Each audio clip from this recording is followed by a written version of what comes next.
We are back, another episode of the Wolves Only podcast powered by JWX. So, did you guys watch Joey Chestnut versus Kobayashi? Do you know what I'm even talking about? No. Do you know who Joey Chestnut is? I think I've heard of that name, but I'm not too familiar. You guys familiar? I have no idea. Never. Please elaborate. So, these are the two most famous hot dog eating professional eaters, and they had a grudge battle to the finish live on Netflix. Who could pound the most dogs? Who can pound the most hot dogs in 10 minutes? And That Joey PG? Chestnut set the record for 83 hot dogs in 10 minutes. Some little Wow. dude? They're in pretty good shape. Yeah. Shocking. These professional eaters are in really good shape. Did High he just metabolism. shove a bunch down his throat? They just, the water, and you ever watched a hot dog Buns eating or just the contest? dogs? Buns and dogs. Protein and carbs. Yep, buns and wieners, like all day long. And I've seen it it's- before a long time ago. Yeah, like the Nathan's hot dog eating contest. So Joey Chestnut's been like the guy for the last like 15 years that has Yeah. been like the go-to guy. So I watched it today. I watched the replay of it, and they did it live. It was a live event on Netflix, and a lot of hype. A lot of hype. You know, it's a big sport. This is professional eating. Man. Damn, I missed it. You missed it. Yeah, you guys can go on Netflix and rewatch it. It's intense. You know, it's a very intense 10 minutes to watch. 10 minutes. Yeah, 10 minutes, 83 hot dogs, bro. I think I'd rather eat 83 steaks. Oh my God, that would be brutal. That would be brutal. Yeah, hot dogs, they go down. You know, I was thinking about it, and I was like, you know, at one point in my life, I could have been a professional eater. I definitely could have been a professional drinker. Yeah. You ever seen professional drinking? We definitely No. were professional. Oh Yeah, my you God. missed it. You were. Yeah, I could be a professional cocaine snorter. Yeah. I'm gonna be a coach on how to inject methamphetamine. Fucking day. yeah, we could really change the world there. But yeah, no, I was just thinking about, like, you know, there was a time where we used to go to this place called Yesterdog, and you probably have never heard of Yesterdog, but you would know it if you ever saw American Pie. Did you ever see the movie Yes. American Pie? Absolutely. Okay, so you know, like the area with like the little like diner that they all hang out in at the very beginning of the first one. That's Yesterdog. So that the town that American Pie was shot in is my hometown. Oh, okay. The school and everything is all based off of the high school next to mine. So they talk about my school, and then I say, hey, we're going to party with some Central girls. I went to Forest Hill Central. That was the high school. Anyways, Yesterdog has some of the most, like, they're like cheap chili dogs, and they're like world famous. Okay, Like Tommy's? probably, you know, there are, these places are everywhere, but they're like, you know, cheap, but they're good. You know what Yeah. I mean? And they boil the hot dogs, and they put the chili and the cold cheese on top, but it's like for some reason really good when it's cold like that. Anyways, I've put down 12 of those one time, the full Dang. chili dogs. Wow. And I was like, you know, I could be a professional eater with chili dogs. That would be legit. Sounds just like He me. eats twice the size as I do. I have a problem when I go to a steakhouse. I'll stop going there because of the fact that their steaks are too small. So we literally found this place like up in Napomo, like kind of by where I'm from, and they will cut you your steak the size you want it. So Oh. they sell a 10-ounce fillet, they sell a 20-ounce fillet, and you can have them go cut you a 30-ounce fillet. Wow. So it's literally like this big. So a and it's gone in 30-ounce 5 filet minutes. would be about 220 grams of protein Yeah, it's massive. He kills it. Kills it Kills in a matter of minutes on a 30 ounce. before everybody else is done. That's He like fantastic. doesn't chew. He just shoves it. It's just down good, and, dude. Swallows. There's something about having a steak that big. Oh Like- yeah. Because you can go to a steakhouse and it could be good, It's but empowering. it's never enough. No, yeah, it's empowering. Yeah. You feel like a medieval like knight, Yeah. right? That's like you just won. You just chopped a guy's head off in the middle of the what Coliseum, and now you're being fed, and you have like this massive like prehistoric like dinosaur meat. Oh, Basically. absolutely. And you don't eat like that. No, not at all. Not at There's all. another thing. I'm scared I'm gonna choke like at the table, and somebody's gonna have to Heimlich me or something. Yeah. I'm scared. Costco has these 10-pound bull meat tubes, ground bull meat. We've been on that. And I've been on that like religiously. It's like $42 and it's the leanest meat you can get. Huge, dude. 10 pounds. It's just like something about it. And it's bull meat. Delicious. It's not like a normal cow, like a regular cow. Yeah. So you automatically get to thinking, I mean, probably it's not, but it's like, oh, it smells different. I feel it. You know? Like, oh, yeah. Dude, it's gnarly. Yeah. I'm not more even gonna gamey, lie. probably. Yeah. Interesting. I don't even season it. Yeah, it doesn't need seasoning. Salt? Nothing. Oh, I do. I like salt. You could add a touch of salt, but it doesn't need to be seasoned. I don't think so anyways. Yeah. It's strong. So how about the vegans? No, I'm kidding. Oh, yeah. How about them? Hey, look at this. I was vegan for 10 years. Were you? Yes. How did you feel? Like shit. Yeah. I looked like shit. I felt like shit. I was depressed. Yeah. I started eating meat. What was it, like 2 years after we started dating? She finally stepped her game up about a year ago. Yeah. I was making him eat tofu and yeah. Tofu gains. Tofu gains. Killer tofu. That'd be a good t-shirt right there. Yeah. Yeah. And just look at my reels. I looked like malnourished. Yeah. Like I would have to sleep. I was like low on B12. It was bad. Yeah. We talked about this actually with Jonathan, and Jonathan, God bless him, Jonathan Phillips, you know, he, from Everybody Nutrition, he is, you always like, hey, veganism is your choice. And of course he sells vegan products and things like that. So he's not, but he asked him for real and he's like, you know, stupid. But anyways, I also was vegan. No. Yeah. Years For how ago. long? 2 years. Damn. How did you feel? Miserable. Yeah. Miserable. It was affecting my mental health. It was miserable. And Yeah. and I remember Depression, I talked to, right? oh, something like that. Yeah. Well, Yeah. that also was probably all the painkillers and everything Yeah. else I was taking. But it was, I called my doctor one day because I was like going through some shit, and he goes, eat an egg. he goes, eat an egg, Justin. He goes, you still on that vegan shit? I'm like, yeah. He's like, eat an egg. So I did. And you felt I had a bowl from like, you know, Chipotle or whatever, and I felt better instantly. Mm-hmm. And I was like, oh, so there's something to this. And ever since then, I've been straight up, not carnivore, but a carnivore. And I eat steak every single day too. I eat 10 ounces of filet every single morning with a whole avocado. That's nice. Yeah, my first piece of chicken after being vegan for 10 years. I was at your house. I almost threw up, but because it was in my head mainly. But I felt like my body came alive. Like I had nutrients all of a sudden. It was Any vegans watching this are like, probably, these guys are fucking idiots. I'm going to get in my Subaru. Yeah, I hope they drop some comments about it. yeah. Vegans, drop your comments. Yeah, go ahead. talk shit to me, please. Yeah, speaking of which, so we were discussing this. This is funny. So you've embraced the idea of hate. Now you want it. Can you please go on my page and put some hate, please? I'm into that kind of stuff. Wow, yeah, glutton for punishment. And and you're starting to see the controversy on your page, huh? Yeah, it is. You know what the thing is like I keep it real 100%, you know what I'm saying? And I don't even say things that are controversial. Like sometimes I will, right? But then like it won't come. But I was sitting here talking about like prison, right? Which sadly I never do, because that's not what I'm trying to put out there, right? But when I do, oh my fucking God. People love the prison They talk. fucking love it, and they love to hate it even more. That's so funny. There's so many haters. Like why? Like, well, the thing about haters are it's projecting misery, right? Like we know, like They're if you're the kind of person that types a comment and you're like, yeah, I'm gonna get them. Yeah. Like dog. What are they called? They're called something like. I mean, like 100 word Trolls, keyboard warriors. warriors. Yeah. They're again, like if you think you got us, understand we want you to do that. Oh yeah, Bring it on, dude. I'm talking about 100 word comments, like huge. Wow. Oh yeah. So Like jealous. like huge. So they take their time out of their day. That's to, what I to tell them feed too. our algorithm Yeah. to make us like. I tell them thank you. You know, I appreciate the comment. Please keep them coming. Keep them coming. Yeah. And then they'll comment again, and I'm like, man, I really love the fact that you're binge watching my videos right now. Hell Yeah. Like I appreciate it. Yeah. I love that. The other one I like is your haters are your biggest fans. Well, 100%. And then they drop a follow. Well, yeah. Yeah. Now we got to figure out how to get them to give us their credit card.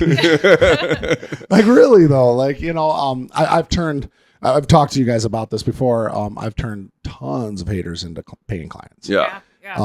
Sat with Dane one night, pool. Yeah. And literally at dinner, he was sitting next to me and our wives were across the table. And I was like, watch this. And he literally watched it just unfold. And the guy was like, yeah, man, I'm fucking drunk. I'm miserable. I hate my life. I'm like, okay. What was the shit that he was talking though? No, I don't know. Yeah, but right now what it is, a lot of people are like, oh yeah, must be nice, or oh yeah, he rented his Maybach or whatever. And I'm like, dog, do you even realize, or at least the big one right now is that I lease my Benz, and it's like, do you realize that if I did lease my Benz, that would be way more baller than me owning it? It would cost way more money for me to lease that car than it would for me to own that car, like by far. And on top of that, it would be smarter for me to lease that car if the residual value worked out and if it actually made sense to do. It doesn't make sense to do. Ipso facto, I own it. But I lease my truck. Yeah. So they're worried about your money. They're worried about my money. Who gives a fuck? I have it. You don't. Fuck you. Move on. Yeah. Facts. So that's really it right now. It's either it's fake or I show it too much or whatever. And it's like, a dog. Okay. Why does it even matter? But it doesn't. But here's the thing about what the position that I'm in is, it's damned if you do, damned if you don't. Yeah. Right? Like, if I show it, then I'm being arrogant, showboaty, whatever. If I don't, then I haven't accomplished anything and I shouldn't be business coaching, because what does he actually have? What has he done? Right?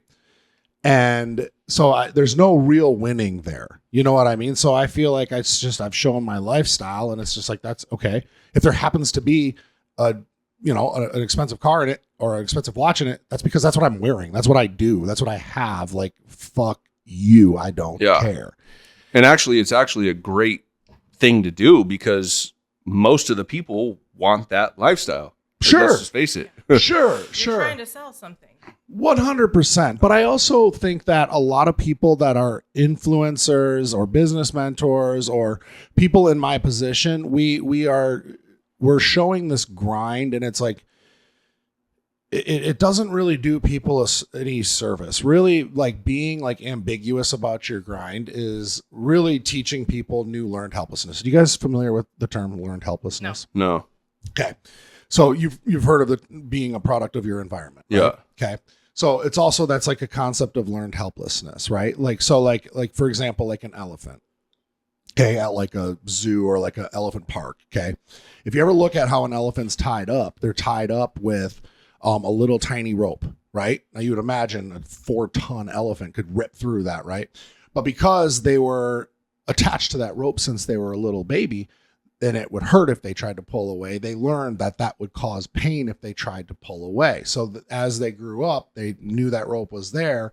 And even though for sure they could rip it apart, because they learned throughout their life that was their limit. That was as far as they could go. Otherwise they would experience some pain. That's learned helplessness. So again, as like we grow up and we, have parents who raised us a certain type of way, they installed our beliefs. They installed, typically what you believe politically, what religion you are, where you believe you can go is pretty much what your parents decided for you, right? When you're young, right? Yeah. And then it's up to you to either rewrite your story or be mediocre or have the limits that your parents have put on you. So when we do this and we show this like ambiguous grind, and it's like, well, if you fuck up, if you can't do it, then you suck and you'll never be able to be like as successful as we are. And that's not fair. That's not fair, because what it really is it's direction, right? It's rewriting your story. It's taking, for example, like, when I started this, right? When I first started this, I literally started from scratch, right? And I had some really good luck at first, right? I had some really good luck initially. I had some cool things happen with the right people, right place, right time, right? But then from there, it leveled off, and it was like, okay, well, where do I go from here? So that's when I started to pay for more direction. When I started to invest more and more and more into learning other ways of doing things and handling business inside of our space. But it was all about taking the direction. The grind, the hard work is the hard work, right? But you could be doing the wrong work. You Yeah. could be doing shit that doesn't actually matter, isn't going to actually push you forward. So it has nothing to do with this ambiguous grind. It has to do with the proper direction. Right? Yeah, absolutely. It's the same thing as white knuckling it through sobriety. Yeah. You know, Most of the time you're going to fail. you're going to fail. And then when you do fail, you become more and more helpless. But if you take the direction and you find a life more worth living, becomes more feasible. Yeah. And you can thrive. So that's the concept. So the haters are the ones that are. Oh, I fell off the hater topic, but yeah, the haters just there, fucking, They're haters. yeah, they don't belong, but that's okay. They belong in my comments. Oh. But it's- Jesus. I love it. I love it. Yeah. Well. So, anyways, I like hearing about your community, Dane. Yeah, man. So I got this idea the other day. What was it on Sunday or something? Sunday or Friday? Anyway, so I saw there's a lot of dudes that I know in my area from online through like Instagram, and a couple I know like from the gym. So I ended up meeting 2 dudes that I've known on Instagram from my area that go to my gym, but I never met them in person. So I met them, and then I seen one more guy, there, and I was like, you know what? Why don't I hit up all these dudes and see if they want to show up, right? And get a video and shoot some content and all that. Every single one of them showed up. Nice. Every single one of them. And there was like 8 or 9 of us the first day. And then every day since then, there's been like 4, like one of them went out, he works offshore on the oil rig. So he's not there. And, but 5 of them have been there every single day. So yeah, we're just going to try to continue to grow it and make something of it. So I love that. little gym. if somebody's going to, if every single person that you ask to show up for something that you don't even know and they show up, like there's something there. You know what I'm saying? 100%. But think about it. A year ago, you wouldn't have done that No, shit. fuck no. No. You really stepped out of your shell, that's for sure. Yeah, it's going. So yeah, so we're gonna keep doing it. Yeah, and it's different too, man. When you fucking are sitting there working out with like other people, you guys all have different strengths. You know what I'm saying? And can all just push each other to do better. And fuck, man, like I'm wrecked. Like you think you work out hard till you have 8 other motherfuckers sitting there fucking pushing you to keep going. Yeah. It's a whole different ball game. And that gym I'm at is so big that 9 of you could easily work out on the same kind of machines or doing the same thing at the same time. Right. It's huge. It's pretty badass. Which gym is it? Legends in Oxnard. Okay. And they're all about community too. Like they'll throw you on their storyline. They have a huge page. They'll collab with you. Everything like that. So it's pretty cool. Oh, wicked. They have 2 of them. They have one in like the high desert and then they have one in Oxnard. They're opening a new one, I think. Yeah, I think so. But yeah, it's legit, man. It's I mean, it's huge. It's pretty cool. And everybody goes there. Everybody left their normal gyms and basically goes there. So that's pretty pretty legit. Yeah. No, I love that. I mean, really community is everything. And it makes it so much more fun and so much more, just enjoyable when you have like, people around you and people that are all kind of in the same boat. You guys train together? Oh yeah. Yes. A few times a week. I break her off. I see. Explain break her off. Oh. I don't let her get up, man. I see. I don't let her get up. Like I like training with him. 10 fucking more. Let's go. And then Okay. sometimes I don't. But the because I thing know is she thinks I can't do it, but then she you can't does do it with what? ease. Right. You know what I'm saying? Yeah. That's what it takes. Yeah. If I'm gonna sit there and let her do fucking 4 reps when I know she's got 20 more and I don't push her to do more, like why am I even there? Are you the type of person that if you're training by yourself, will you cut yourself short? I have at times. Yeah. But it depends. Like I was saying in my storyline the other day, it depends on the type of the month cycle. Oh. My cycle. So if I'm Oh, ovulating, I have so much more energy. Really? It's the hormones, yeah. If I'm about to start my period, I don't have any energy and I cut myself short. And then that's where he comes. Well, she gets in her own head thinking that sometimes I'll act like I'm helping her, right? Like I'll just sit there and touch the fucking thing, but I'm not doing shit. Right. But just me standing I still there don't makes her believe be you. able to push more weight. Well, that's Yeah, how it goes. 100%. She doesn't believe me, but that's how it goes. Yeah. Even Like, with I men. didn't do that, did I? And he's like, no, that was all you. Yeah. Like it's in your head. Like Yeah. knowing that I'm there and knowing that my hand is touching it. Yeah. Like, let's face it, if you have 4 plates on the leg press, like in all honesty, am I really going to be able to push that up? 8 plates on that thing? Like I can hold it, but am I really going to be able to push it up? Yeah. Like, that's You're think not. about it. You have like the thing I can hold about it for you to click the You're pretty things, strong. I think you could. but like think about it. Like that's pretty hard. So support and belief is so powerful. You know, it's so powerful. There was a study, and I'm not going to say the dude's name because I'll butcher his name, but it's like, anyways, basically he was like a Greek or Egyptian, whatever, character that essentially, he was really picky about his women. Okay. And he was a sculptor, very famous artist and sculptor. So he sculpted the perfect woman. Okay. To the point to where he like believed in it so much that the sculpture came to life. He married, blah, blah, blah, blah, blah. So they did a study about belief. Okay. Now this isn't it's a myth, right? Okay. But they did a study where they took several classrooms. Okay. And they went into the classrooms and they took all the students and they ran them through a test, and they just didn't they didn't make the teachers privy to the test, right? They just said, this is what we're going to do. And then we're going to tell you which students are gifted. Okay. Which they had another name for it, but they'll just call it gifted. Okay. So they run it and they're like, okay, so Timmy, Susan, blah, blah, blah, blah. These are all your gifted students. Okay. After they took the test. Okay. And all the classes, they did the same thing. And all of those students after the year was over were like exponentially more successful than the other students. Come to find out, they didn't do really any tests. They just randomly picked the students. Huh. And then they told the teachers that these were the gifted students. So the teachers instilled this belief in those students that they wouldn't have otherwise had. And next thing you know, it caused them to obviously be far more successful. That's crazy. Yeah. But all of these things, so like when, even like when it's as simple as something like in the gym and someone's standing there and believes in you to get stronger, they're standing over you and they're looking to push you and stuff like that, you're psychologically going to be far stronger. And then you're going to push more. You're going to go to failure, which is going to help you with better results and in turn becoming actually stronger.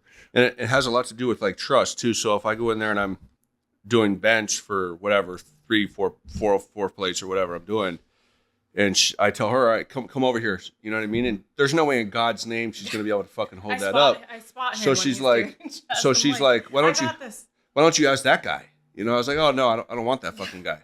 You know what I'm saying? I don't It's trust myself that I don't want to crush his face. It's just about like being there. Yeah. You know what I'm saying? Just like my buddy Josh that I work out with all the time. Like there's a lot bigger dudes there, but I'm like, all right, he already knows. You know what I'm saying? Like, so there's some sort of like, it's all like belief or trust, like both. You know what I'm saying? Like, because if it falls, you're fucking done. Yeah. You know what I'm saying?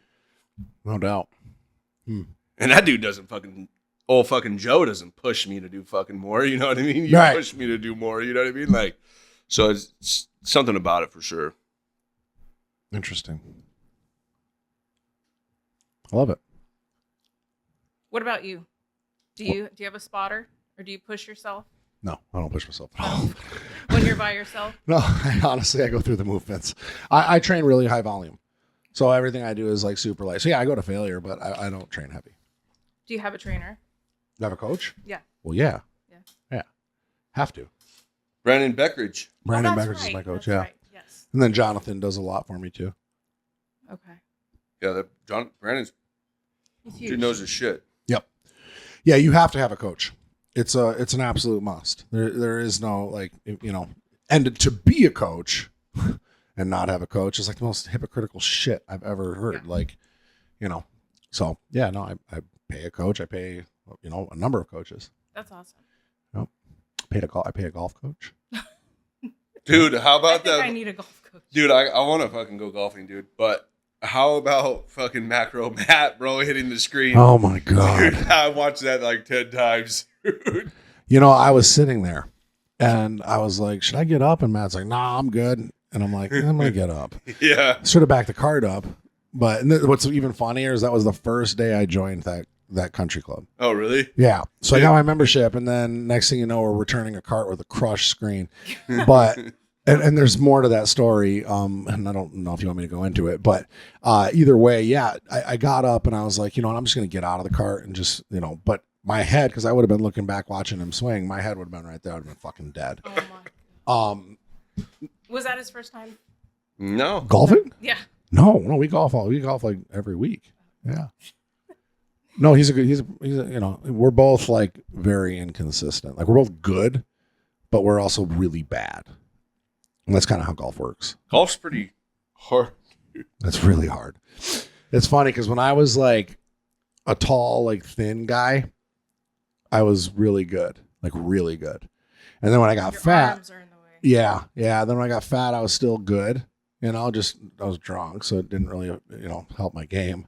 And then when I got in good shape, I got bad at golf. And yeah, now, it's like, different now. Yeah. Now I'm doing everything I can to like lean down and get smaller so I can have a better. I don't give a fuck about being big anymore. Really? I don't fuck no. I don't care less. I want to have a good golf swing. Yeah, So you never see anybody jacked on the golf course. Yeah, it's tough. I was out there with John Anderson. Yeah, how'd that go? No, he's great. He's so fun, but yeah, he can't swing. Like he has no backswing. You know, Yeah. he's a brick shit house. His trap shop's the shoulder right here. Yeah.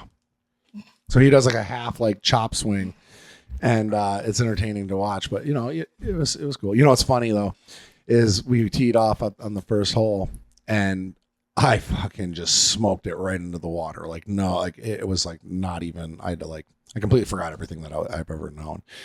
Smoked it into the water, and then he teed off, and he had a great first shot. And he was like, all right, I like the way this is gonna go.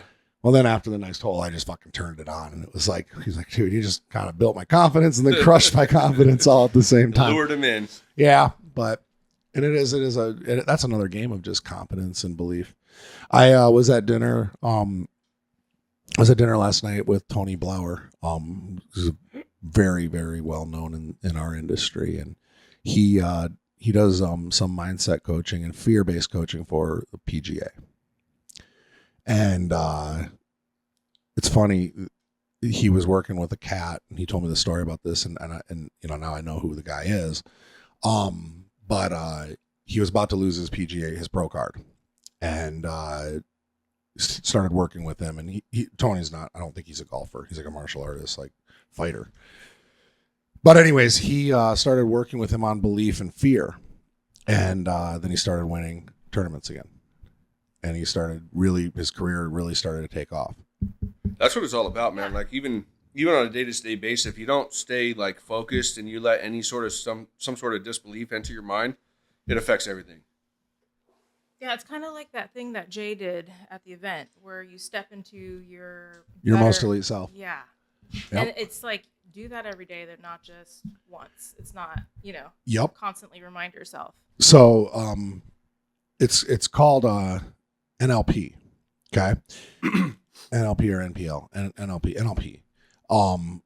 I actually recently did one called Swish pattern interruption. Okay. And I did it for sugar. Wow. And it worked. Really? And it worked. What does that mean? So you could use it for smoking or drugs. Smoking, drugs, drinking. Yeah. Wow. Like, yeah, I could, you know, with it's called NLP? Yeah. Yeah. With Swish, like you could literally turn an alcoholic sober in 10 minutes. Oh shit. Yeah. Kind No, of this will be miserable. Hypnotism It or is something. similar. It's basically like the exercise that Jay did, right? Where it's like visioning like your most elite self. So basically with Swish, you envision your compulsion. Okay. And like you assign a vision of yourself to it. So for me, it was like opening up a box of crumble cookie, right? Because I'll fucking crush a 12 pack. Like I will literally like eat like, you know, They're fucking good. they're really good. They're really good. Or Oreos or anything. You know what I mean? Like I envisioned that like bird's eye view of me ready to crush some crumble cookie, you know, just like Freddie did the other day when he didn't tell me about it. And then he had to come He knows clean. better. And then he had to come clean. Dude, we went to the fucking that shit, the crumble cookie. Yeah. And I ate one of those We cookies. didn't just get cookies, though. We got Ice cream too, the and little cookies. tiny ones, you know, the Yeah. fancy ice cream. Dude, I was like, this is the worst mistake I've ever made. I thought I was going to freaking You throw feel up. terrible. I could eat a lot of food, dude. You know, they're like 1,800 calories in one cookie. Oh, that's why. You crash though too. Like Yeah. after you feel like crap. You know, I eat like 4 of those Yeah, that's in a setting. fucking I'd hate beast. myself. So- after. So the way it works, okay, is you take the compulsion, the vision of the compulsion, and then you take a vision, and then you basically like you put that in a box. So you close your eyes, you put that in a box. Okay, whatever your compulsion is. So like if you're a drinker, you know, and it's like, oh, you're about to like crack open a Coors Light or whatever. Okay, and then in a smaller box, and this is all something you have to like train your brain to do. And some people aren't good at doing envisioning things and stuff like that. So you take in a smaller box, you take the version of you without it, your most elite self without that compulsion. And this works with everything. I was gonna say, is it only compulsions? Yeah, or- well, this specific one is for compulsion. Okay. There's other things out there. There's for stuff for fear, things like that. Okay. Awesome. So, and then the way it works is like you shrink down that image and then you expand the most elite self version. Okay. And then you wipe it away. And then you start over. Take the compulsion, take the most elite version of yourself, shrink that down, expand it. Until the compulsion's gone. You do it about 5 to 7 times. Okay. And then at the very end, if somebody's guiding you through it, they ask you a pattern interruption. So that was Sunday, 2 weeks ago, Sunday. So Saturday night, I was at the Kings of Leon show at the Forum, by the way. Fucking best place to see a show.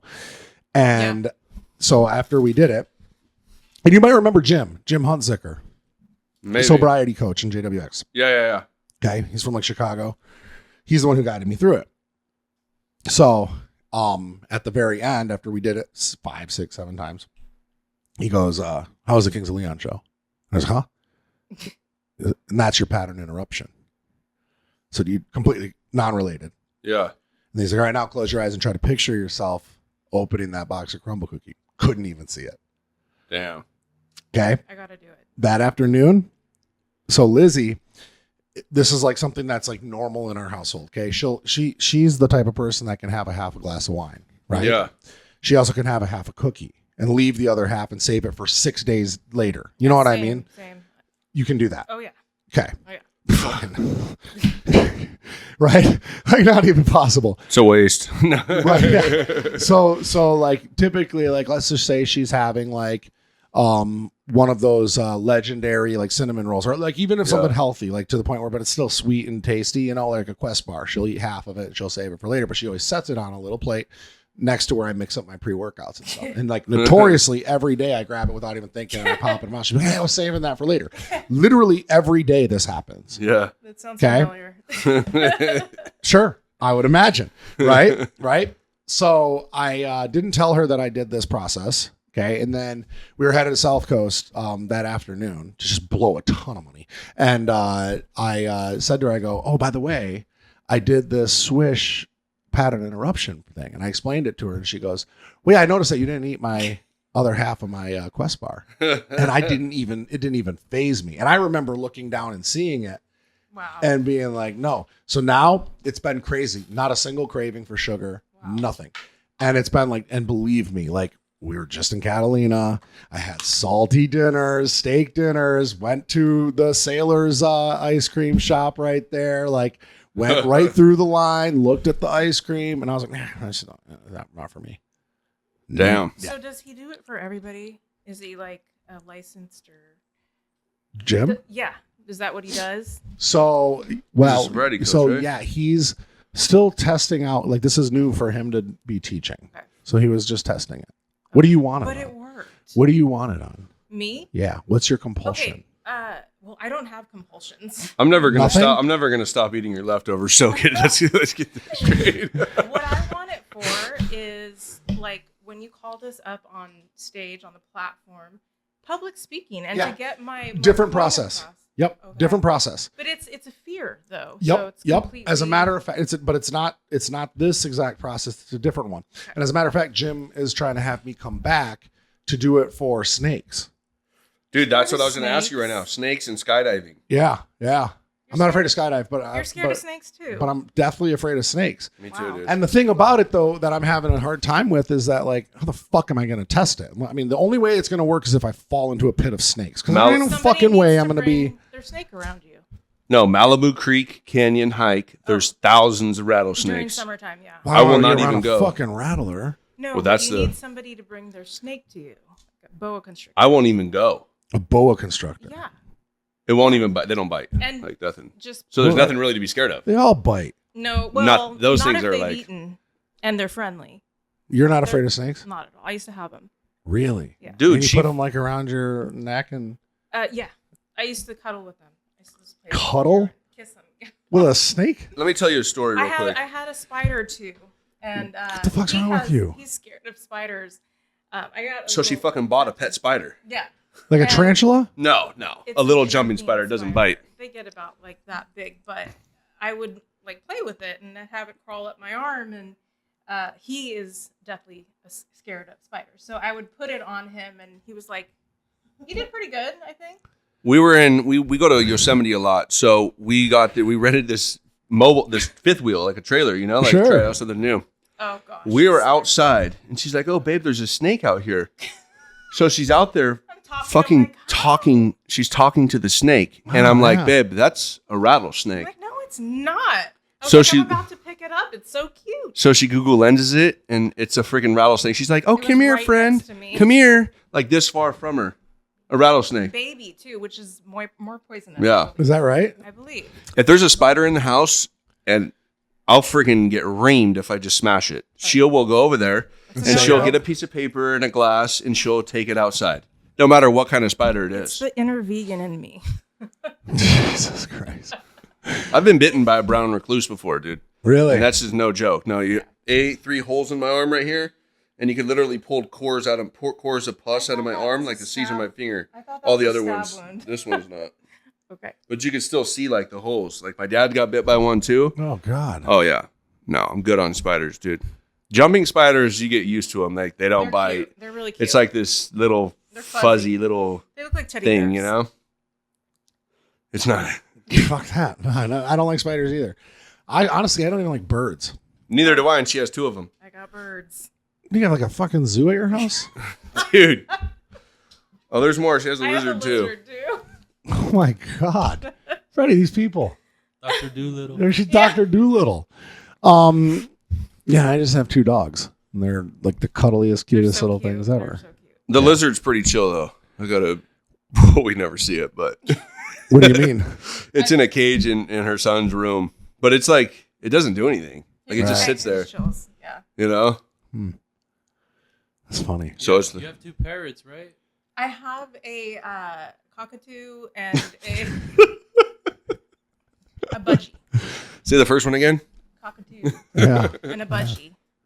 Yeah. Wow. They're loud and obnoxious. They're terrible. Anybody want birds? But the only reason why they get annoying to me is They're if I'm on the phone. If I'm in person, I'm used to it. Like I could zone out. But on the phone, for some reason, it like enhances it by like 100 times. Like, dude, Do they talk? no. No. They just make noise. No. But I mean, they're pretty chill in person. Like, I don't get it twisted. Like, at first, it takes a little getting used to, of course. You know what I'm Right. saying? Like, you can't just buy like 5 birds and be like, oh, my life's great. You know? Like, takes a while. But over the phone is the only time that they're just like, it's like ear You're like, piercing, "I you gotta know? go, Yeah. babe. I can't be on the Yeah. phone." These are problems, not problems, but instances that we probably never imagined that we would have in our lives. No. Like dealing with birds. No. The only bird I've ever dealt with is a brick. Exactly. Yeah, it's crazy. Like this morning I had a problem. I couldn't find my damn garage door opener, and I was fucking pissed, dude. Like I went and woke my roommate up. I'm like, dude, it's like thinking like a dog eat it because I set it in the same exact place every day. And so I go down there and I everybody's at the gym already, you know? And I go down there and I'm trying to like manually push my garage door open. I was like, dude, it's got to be somewhere. So I go back upstairs and it's right next to my freaking supplements that I just took 10 minutes before. But it's like, That's like your biggest problem for that's the like, day. yeah, you know? Yep. Yeah. Like I can't even like, other than like business shit I have to take care of or a fire I need to put out. Like I can't even think of like a time that I'm like frustrated. Oh, Like, yeah. it's like becoming so serene and being able to just like live one day at a time, and like what really could bother you. Yeah. I get frustrated all the time. So, You know? that's like. Maybe it's the kava that you're eating or drinking. Does that stuff really work? It like mellows you out or what? Yeah. Dude, I'm going to have to try that. Yeah. It's addictive.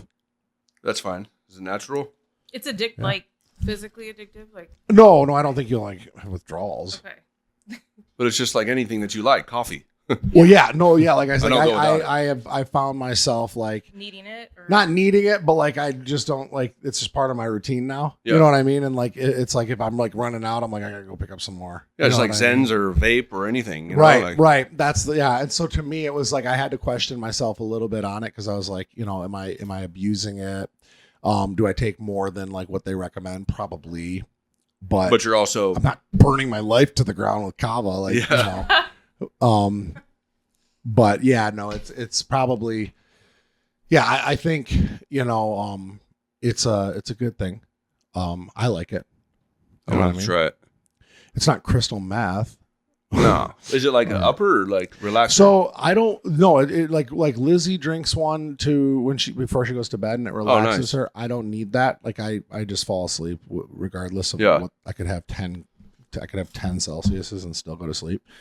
I drink it with coffee, and it's just like, you know, for me it like kind of like it's like a natural speedball. Oh, nice. but no, I Yeah, mean that's really for sure. though, it's like, you know, you get like a good like caffeine buzz, and then it just kind of like helps me like kind of think clear and focus. Damn. wow. Yeah, so they say like energy and focus, but Makes it with an espresso.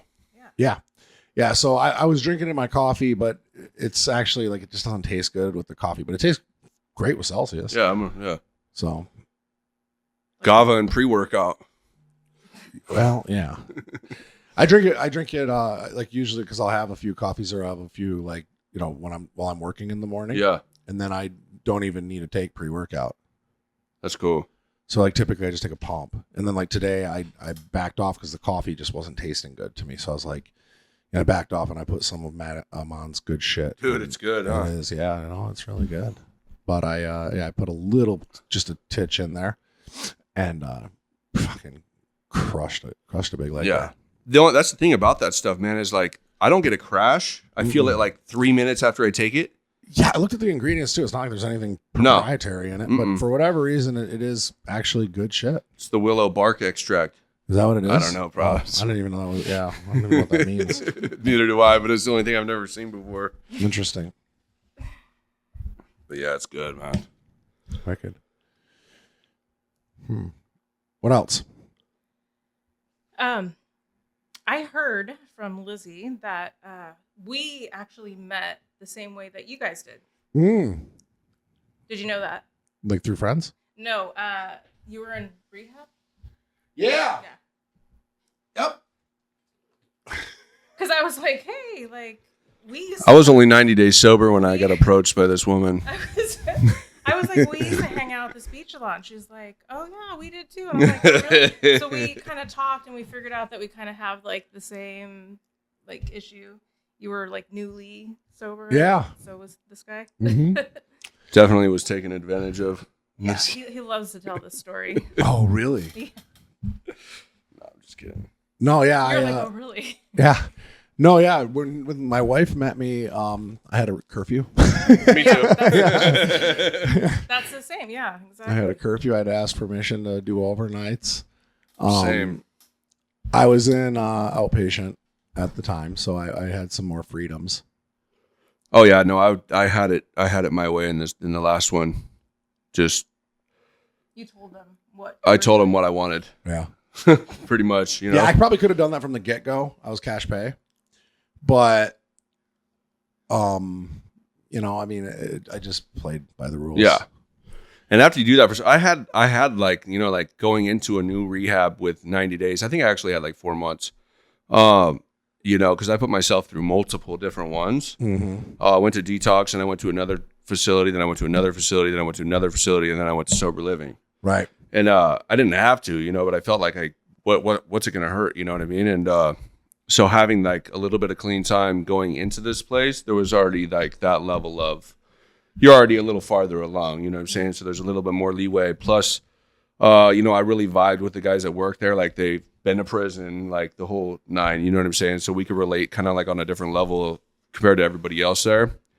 And then like they knew I wasn't fucking up, you know what I'm saying? Like this, it's just that simple. Like all you got to do is do what they want, That's clean. do what they want, piss clean, and ask them. Don't tell them, just ask. Right. You know what I'm saying? So you give them some sort of authority feeling, you know what I'm saying? Right, and right. it's kind of like addict mentality, right? But it worked, so. Yeah, no, that's definitely true. But they would let me get overnights all the time after it started. Yeah. After a little while. But yeah, no, she'd come up she'd pull up, you know, we'd chill in the alley or out front. In the car. Time. Yeah, a lot of car time. A lot of side streets in Huntington Beach. But well, isn't that funny too? Because like of how much of our addiction took place in a car. yeah. You know, it's funny too. I kind of had a similar situation as well with how because I'd already stopped drinking like a year before I went to rehab. Oh, nice. But even hard drugs too, I stopped using over a year before I went to rehab.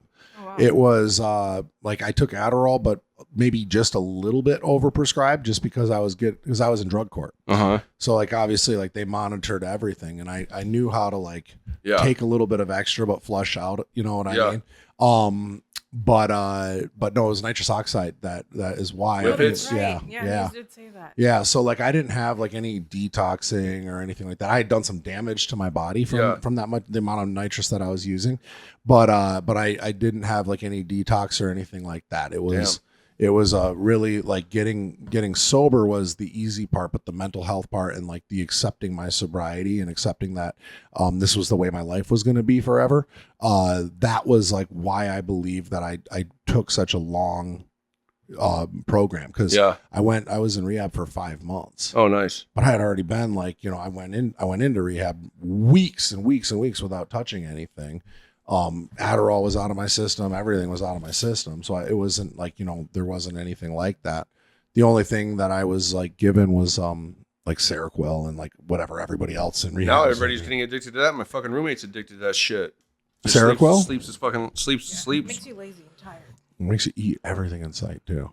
Well, he doesn't eat, but yeah, I never got into I'm not like a psychedelic or like the whippets or anything like that. I could never. No Scares me. I mean, I took shrooms before, man, and it was a wreck. Really? You know, yeah. Like I thought my buddy's PlayStation 2, the lights, the old school PlayStation 2, I thought the lights was like somebody trying to break into the house. Like we went into the liquor store and I got carded for a fucking lighter and like hopped over it was bad. Like it was bad. So I never was like a big shroom guy. Like, Yeah, I loved them. I'll get super high, like to the point where I'm gonna die and then get high on everything else. But you know what I'm saying? Yeah. Like, I guess it feels like some sort of mental control. Yeah. You know what I mean? Yeah. Like a night out for me, because I've never done like meth or crack or heroin or anything like that. But like I was into like, so like a night out for me would have been like get ready to go out, beers, you know, cocaine, maybe a little bit of weed, couple mushroom caps, go to dinner, cocaine in the bathroom, sometimes right at the dinner table at the restaurant, didn't matter. And then after dinner, Molly, typically boofed it. Wait, what's that? Babe. I've never heard that before. Tell you later. Yeah. Okay. Yeah. Typically boofed it with whoever, you know, whatever, you know, if I was with a significant other, whatever. Okay.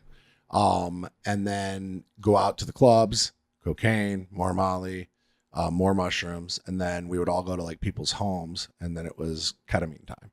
Oh, wow. And that, Oh, wow. or acid, but typically How's ketamine. that? Like, what is Ketamine? That? Yeah. When you go in a K-hole, It's like DMT, right? ketamine's it? way more powerful than DMT. Oh, wow. Yeah, ketamine's wicked.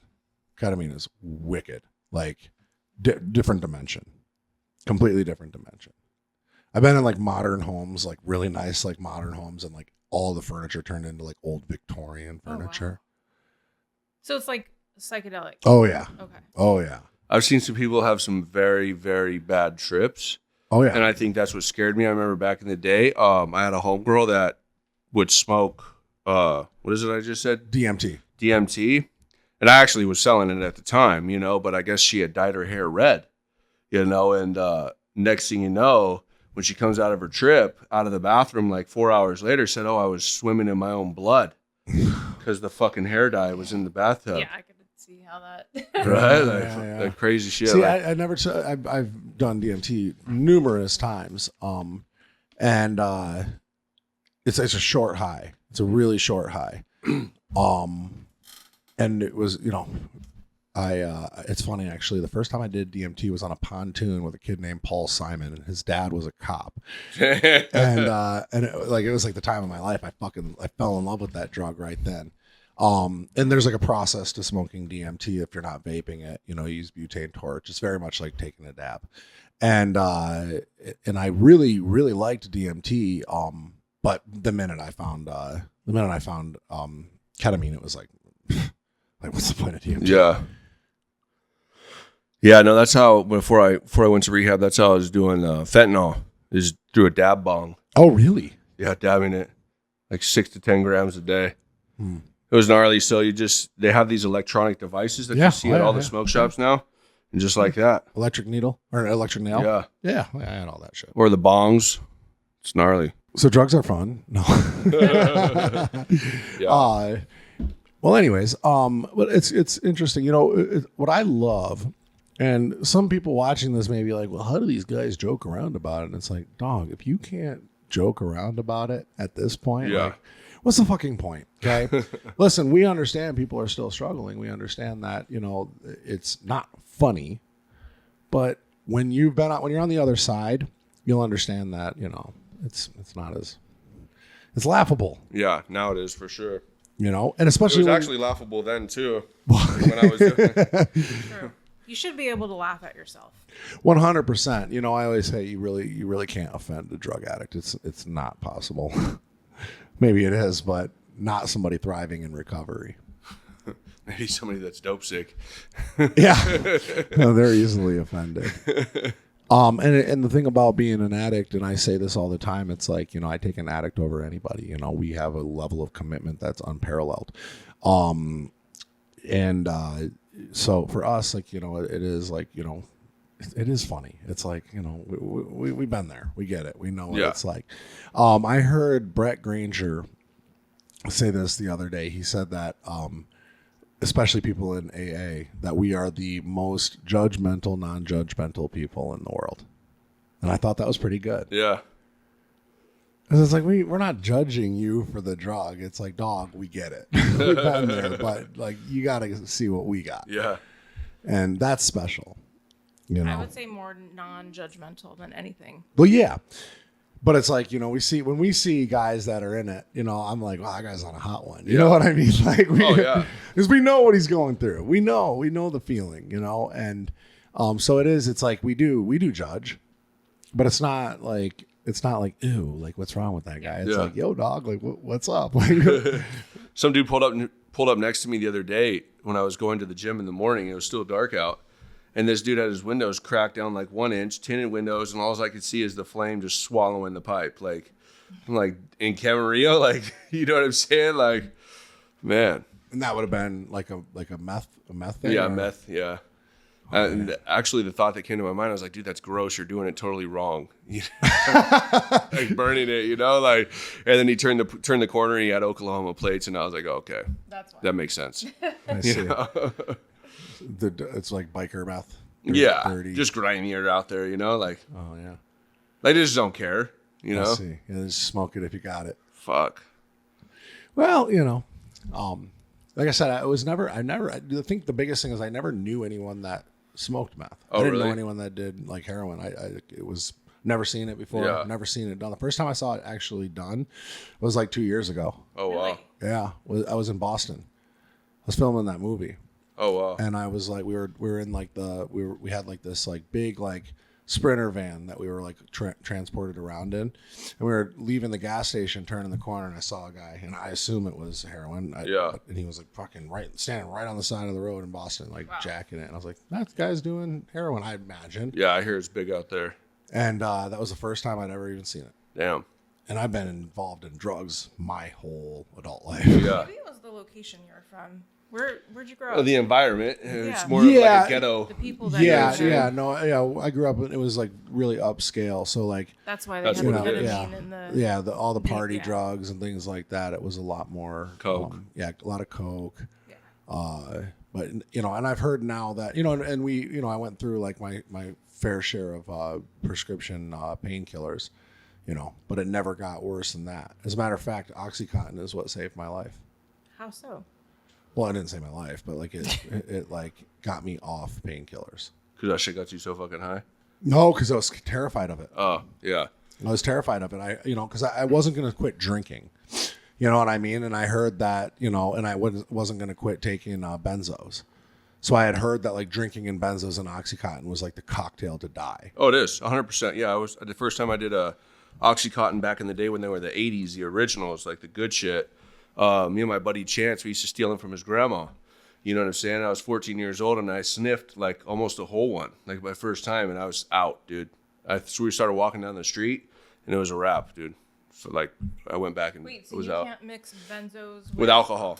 No, opiates with- and he alcohol said will kill you. Oxy. I thought Oxy, like like what killed Heath Ledger back then. And that was really like, it was like why I was terrified of it, Yeah. because everyone was like, oh yeah, Heath Ledger was mixing Oxycontin, benzos, so Oxy, Xanax, and alcohol.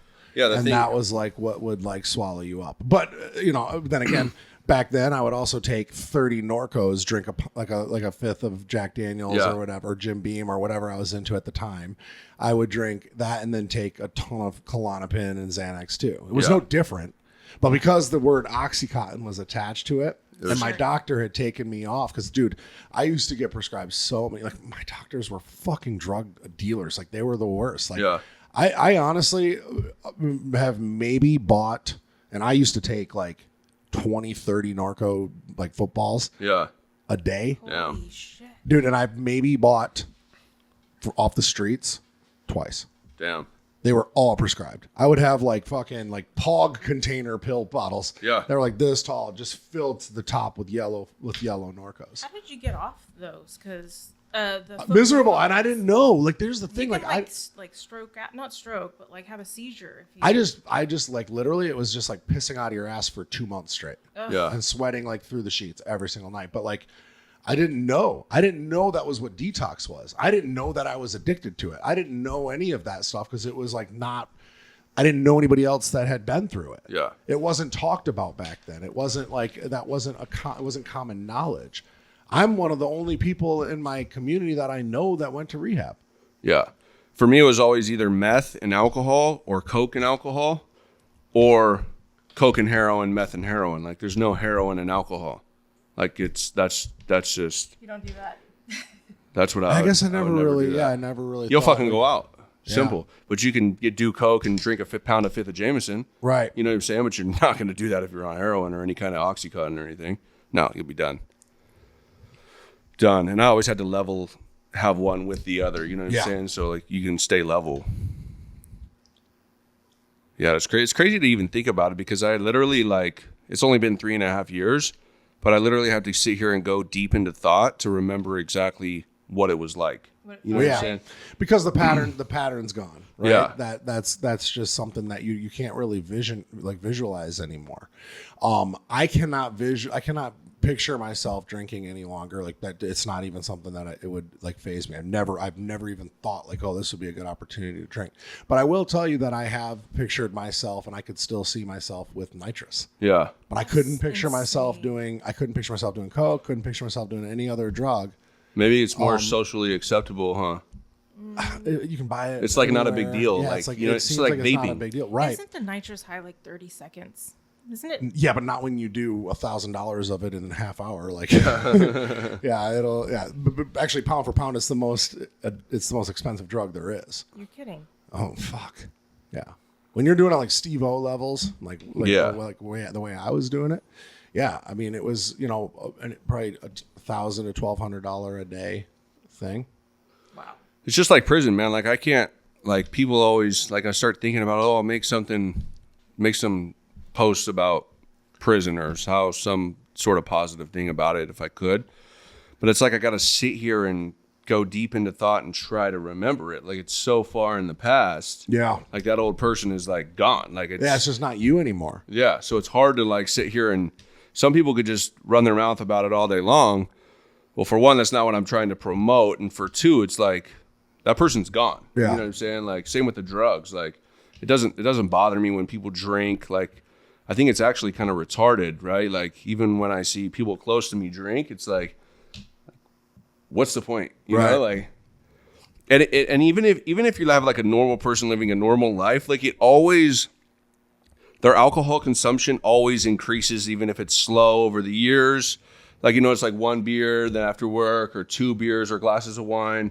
And before you know it, like, a couple glasses of wine or a couple beers is just your normal everyday activity. Right. But they're not an alcoholic. You know what I'm saying? So, like, it definitely takes over, maybe slowly, maybe it doesn't ruin your life, but it still, like, becomes part of your everyday activity. Yeah.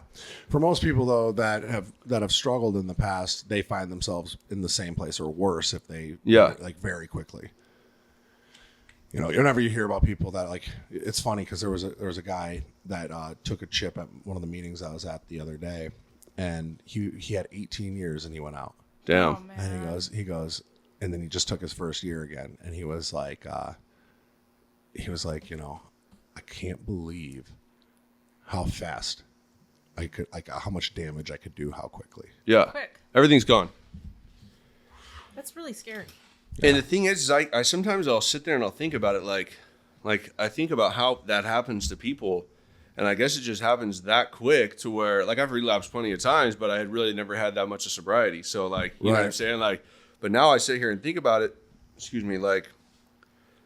like I try to imagine myself driving to the liquor store and getting alcohol. Like, I just can't picture it. No. Like, even, and I sit here and think, like, okay, what if this happens? Like, some tragic major shit, right? Like, I'd sit here and, like, dude, like, I still want to go get alcohol. Right. You know what I'm saying? It just doesn't make sense. No.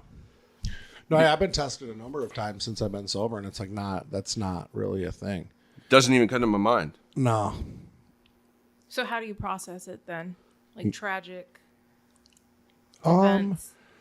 So, you know, it's weird. The thing about, like, and this is maybe just me, but this is how a lot of other people that I'm friends with that work really strong programs are, like, we really don't get phased that much.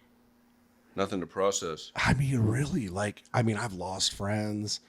You know, not too long ago, an old friend of mine reached out to me, and he was just, his ego was, you know, I cried for a second.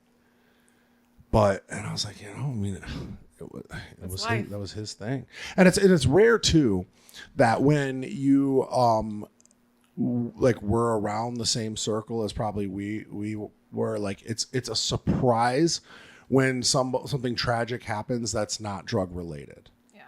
Right? Like, most of the time when somebody dies, kills themselves, like, you know, in my life, you know, it's sad, right? But you're more sad for the family, right? Like, the person that it happened to, you're not really surprised.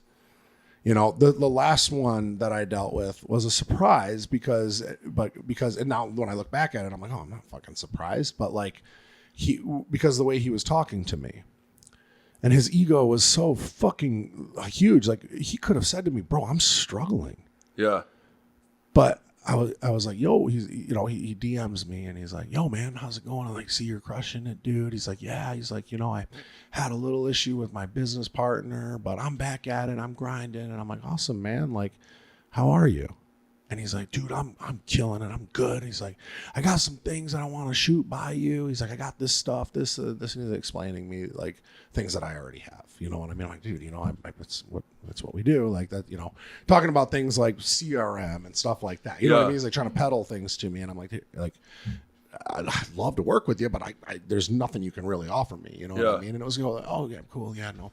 And I'm like, you know, but I'm like, it didn't strike me. The next day, he blows his brains out. Oh, Yeah. shit. But I'm like, you know, he was clearly trying to, like, reach out. He just But he didn't want to, like, be a man and be like, dog, I'm struggling. I'm struggling. And it's funny because one of our other guys in JWX is friends with this guy too. And same with Scotty, knows him too. And but that night too, he had he had reached out to one of our other friends and said something to him, and then he went up to his cabin up north or some shit, and that's where he did it. But it was like it all could have been family. Oh yeah, daughters. Some people have a problem with reaching out, and some people just don't. No, I know. But the thing, like I said, like the thing is though, is like, I kind of like, I choked up for a second when I was like talking about it. Yeah. Like when I started like talking about it, like, but I was talking about like, it wasn't even about him. So the way we process and how I know a lot of guys that have dealt with this stuff before is like, it's really not grieving anymore. Like you get numb to it because it's not a surprise. Yeah. It happens all the time. Yeah. If you want to continue to drink at that level, you're going to blow your life up and you're going to fucking die, or you're going to end up in jail. Like, sorry, it is going to happen. You're going to end your life a lot faster, period. If you want to continue to do drugs, especially today, you're going to fucking die. Yeah. You're going to die, and that's it. You don't have another option. You're going to end up getting some bullshit. You're going to end up taking some fentanyl. You're going to fucking die. Yeah. So, like, at this point, it's like it's really hard to be surprised, to be shocked. Oh my God, I can't imagine. Like, yeah, I can. He was a fucking drug addict. Yeah. Yep. Should have been me. It could have been me. Yeah, it's crazy. But they just continue to do it. Right. But somebody working a week program, oh, I lost a buddy. I'm going to go drink. I'm going to go, like, you know what I mean? Guys that work a strong program are like, man, well, he fucking fucked up. Like, nothing you can do about it. I'm not going to fuck mines off over it. Yeah. But yeah, I definitely don't have a problem reaching out. You know what I'm saying? I know that. Yeah. And that's, I think honestly, like that's the game changer, right? Like that's the process of how you get the help you need is if you open your fucking mouth. If you don't, for one, nobody knows what you're going through, or they do know, and you obviously don't give a fuck enough to reach out and ask for help. Right. But yeah, so it's amazing how it, like you become. I became addicted to asking for help. Not Yeah. just ask for help. I just, that's like as natural as calling the dope man and being like, yo, can I get a bag? Yeah, like, exactly. It's like, it's the same thing to me now. It's like that easy. But again, it's like fucking ego is going to end up with you either getting nowhere or landing you in an early coffin. Like, sorry. Yeah.